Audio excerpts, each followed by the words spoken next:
और प्रजा करे आनंद, भूप को नीति लगे प्यारी।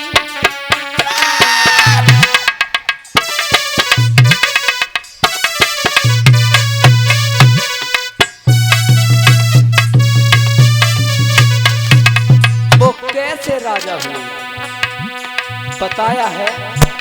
हेलो अरे प्रजा करे आनंद, भूप को नीति लगे प्यारी।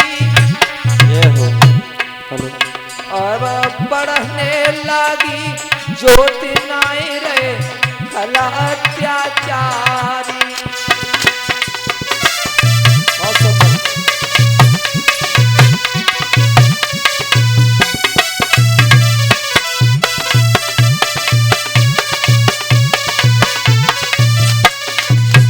ध्यान रखना वो कैसे महान प्रतापी राजा हुए महाराज उत्तानपाद।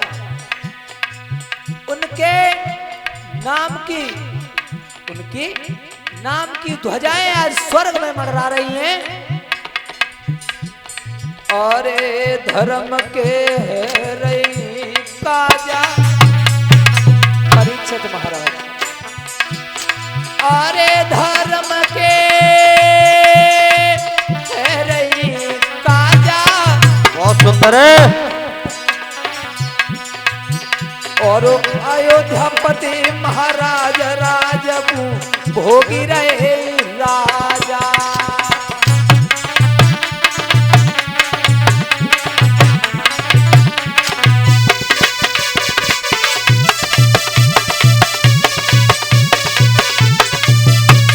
अब देख भैया वो उत्तानपाद आज महलों में रह रहे हैं।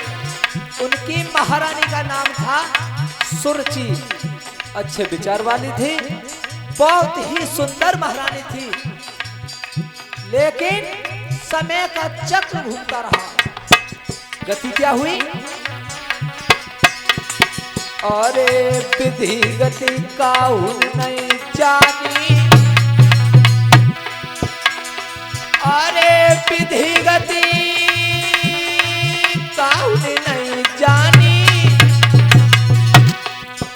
और होनहार बलवान बांजगर रह गई है रानी। होनहार बलवान बांजगर रह गई है रानी। भैया होनहार बलवान बांजगर रह गई है रानी।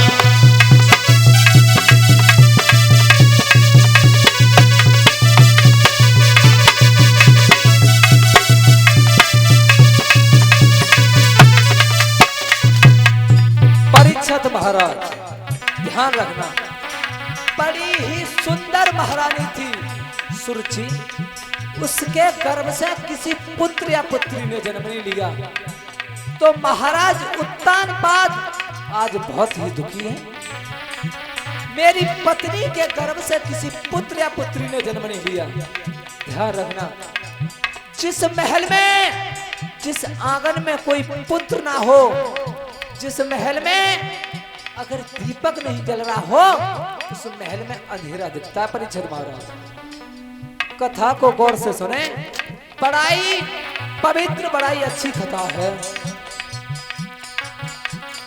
अरे जको ले गयो करमुल बेटा है, रानी के भया नहीं बेटा है।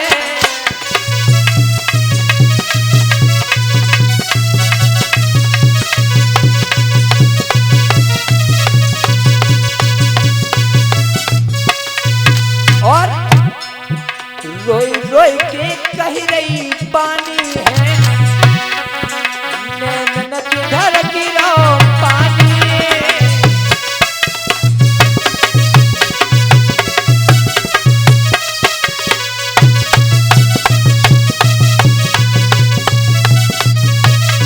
ध्यान रखना, आज राजा उत्तानपाद अपने शासन काल को भोग रहे हैं।